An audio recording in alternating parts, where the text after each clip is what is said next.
It started with a letter taped to my front door, neatly folded into a plastic sleeve like some official government notice. Violation of HOA landscaping guidelines, it read. Signed by none other than Karen Matthews, our self-appointed queen of the homeowners association. According to her, my unkempt lawn was lowering the neighborhood's aesthetic value. My crime. A single dandelion poking through the grass. I had lived in Willow Creek Estates for just 4 months. I bought the house for the peace and quiet, thinking a suburban HOA would mean well-maintained lawns and polite neighbors. Instead, I got Karen, a woman whose entire existence revolved around bylaws, clipboards, and control. She patrolled the streets like a sheriff. Phone camera ready, scanning for infractions. I laughed off the letter, thinking it was a one-time nuisance. But 2 days later, I caught her crouching behind my hedge, taking pictures of my trash bins. I startled her when I said hello, and she jumped like she'd been caught stealing state secrets. Just ensuring compliance, she huffed, straightening her visor. I rolled my eyes and walked inside. But that moment marked the beginning of a feud that would consume the next 3 months of my life. She began escalating. Notices about improper recycling, complaints that my wind chimes violated quiet hours, even an email accusing me of glaring at her dog aggressively. I ignored her, thinking she'd get bored if I didn't engage. But ignoring Karen only fueled her need for drama. One Friday afternoon, she showed up on my porch, red-faced and trembling with indignation. You can't ignore HOA regulations, sir, she snapped, waving a clipboard like a badge. You're ruining this neighborhood. I tried to de-escalate. Karen, it's just grass. Please leave. Then she did something I didn't expect, she screamed. A full, theatrical wail, dropping her clipboard and clutching her chest. She fell backward onto my lawn, shaking. I froze, unsure if she was actually having a heart attack or putting on a show. I called 911, my voice shaky as I explained what had happened. When the ambulance arrived, Karen moaned dramatically. Gasping, he threatened me. He made me collapse. The paramedics looked unsure, but they took her away. I spent the evening replaying the scene, guilt gnawing at me despite my instinct screaming it was an act. The next morning, the HOA email thread exploded. Subject line, Incident at Lot 23. Karen claimed I'd verbally assaulted her, causing emotional distress. I tried explaining, but no one listened. To them, I was the new troublemaker who'd pushed their beloved Karen into a breakdown. I didn't realize it then.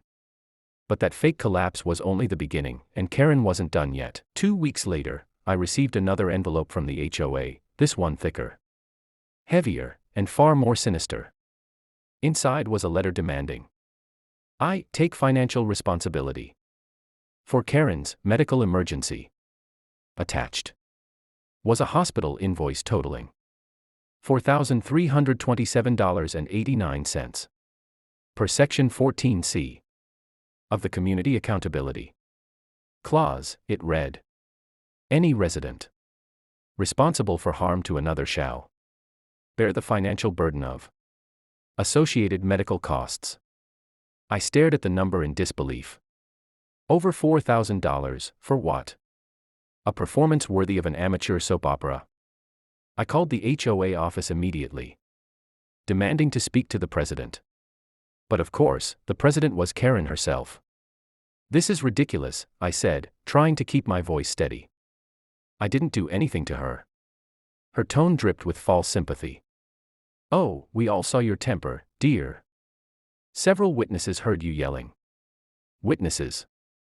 I hadn't yelled. But Karen's cronies, 2 retirees, who spent every morning gossiping at the community gazebo, had apparently corroborated her story. I decided to fight back. I asked for meeting minutes, security footage, anything to prove my innocence. That's when I learned the HOA had no surveillance cameras in our section. Karen knew it. She had built her empire on plausible deniability. The next HOA meeting was a circus. Karen arrived dramatically in a neck brace, clutching her chest as if her heart might burst again. "I only want peace," she said tearfully to the room. "But some people bring hostility into our beautiful community." Every eye turned toward me. I stood and laid out the facts: no witnesses, no threats, no proof. "This is extortion," I said firmly. But Karen was a master manipulator.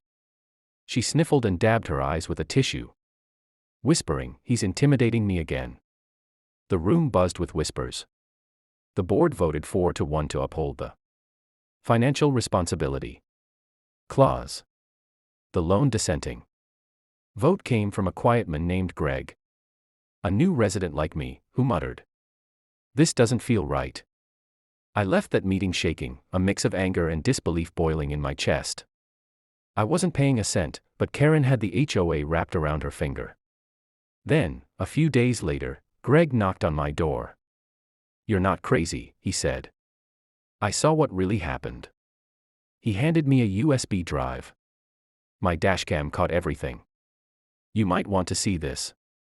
That tiny flash drive would soon expose the truth and turn the entire HOA against itself. That night, I plugged Greg's flash drive into my laptop. The footage showed my front yard from across the street. Greg's car parked at the curb, camera angled perfectly. There was Karen, waving her clipboard and ranting. Her gestures were wild, but I could hear her voice through Greg's dashcam mic. "You people think you're above the rules," she snapped. Then she stomped her foot, looked around, and, after a long pause, dramatically collapsed, falling backward without even trying to break her fall. No clutching her chest. No dizziness. Just a deliberate, awkward fall. Then she peeked through one half-open eye, saw me running toward her, and quickly shut it again. It was all a performance. I couldn't help but laugh. Relief and fury tangled inside me. I had proof. Proof that Karen had lied, manipulated, and weaponized the HOA against me. The next morning, I sent an email to every board member, attaching the video. "For your review," I wrote. "This should clarify any misunderstandings regarding Ms. Matthews' alleged breakdown." Within an hour, the replies started rolling in. One said, "We'll schedule an emergency meeting." Another said, "We need to verify authenticity." But my favorite came from Karen herself. "Distributing doctored footage violates HOA privacy laws." Doctored footage, of course, that was her defense. At the meeting that evening, she arrived without her neck brace this time. Her confidence brittle but still intact. I played the video for everyone. Gasps filled the room. Even her loyal supporters shifted uncomfortably in their seats. When the clip ended, silence fell. Greg spoke up. "Looks genuine to me." Timestamp matches the 911 call. Karen's face flushed deep red. "This is harassment," she snapped. "He's stalking me." But the board wasn't buying it anymore. The president, a mild man named Harold, cleared his throat. "Karen, this clearly contradicts your statement. We'll need to suspend your position pending review." For the first time, she didn't have a response. She grabbed her bag and stormed out, muttering under her breath. I thought it was over. That the truth had won. But Karen wasn't the type to accept defeat quietly. Within days, anonymous flyers began appearing around the neighborhood. "Dangerous resident at Lot 23, records. Private footage of neighbors. Someone scratched PERV into my mailbox." The HOA issued an apology for miscommunication, but the damage was done. I was the villain again, only now Karen was pretending to be the victim of my digital harassment. I had won the battle. But Karen was preparing for war. A month passed. The tension in Willow Creek was suffocating. People whispered when I walked by. Kids avoided my yard on their bikes. Karen had vanished from public meetings. But her influence lingered, like a ghost haunting every rulebook. Then, unexpectedly, I received a letter, not from the HOA this time, but from Karen's lawyer. Notice of intent to sue for Defamation and emotional damages. She wanted $25,000. According to the document, my false dissemination of manipulated video content had caused irreparable harm to her mental well-being. I laughed out loud, though it wasn't funny. She was still trying to bleed me dry. But this time, I was ready. Greg helped me contact an attorney friend who specialized in HOA disputes. We compiled the video, timestamps, and even the 911 transcript, where Karen told paramedics she had felt faint before I ever spoke. It was airtight. When the court date came, Karen arrived wearing oversized sunglasses, milking the role of a traumatized victim. But once my lawyer played the footage, her act crumbled. The judge frowned, leaning forward. Ms. Matthews, did you or did you not intentionally feign a medical emergency? Karen stammered, then turned on the tears. I just wanted him to follow the rules. The judge sighed, unimpressed. Case dismissed. Defendant owes nothing. Plaintiff is cautioned against filing frivolous claims. It was glorious. But the real victory came later. After the verdict, the HOA called an emergency election. Karen was voted out unanimously. Her position replaced by, ironically, Greg. A few weeks later, Karen sold her house. Rumor had it she moved to a gated community 2 towns over. I couldn't help but wonder how long it would take before she found another lawn to police. The HOA formally apologized in writing and even reimbursed my legal fees. I started enjoying my mornings again, no more notes. No more spying, no more pretending. The neighborhood felt lighter. One evening, as I watered my, still perfectly fine, lawn, Greg waved from across the street. Guess peace is finally back, he said. I smiled. Let's hope Karen doesn't find a new HOA to terrorize. But then, a week later, a Facebook post from the neighboring town went viral.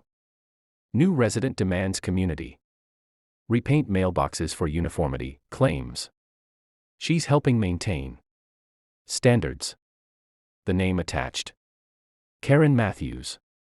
Some people never learn.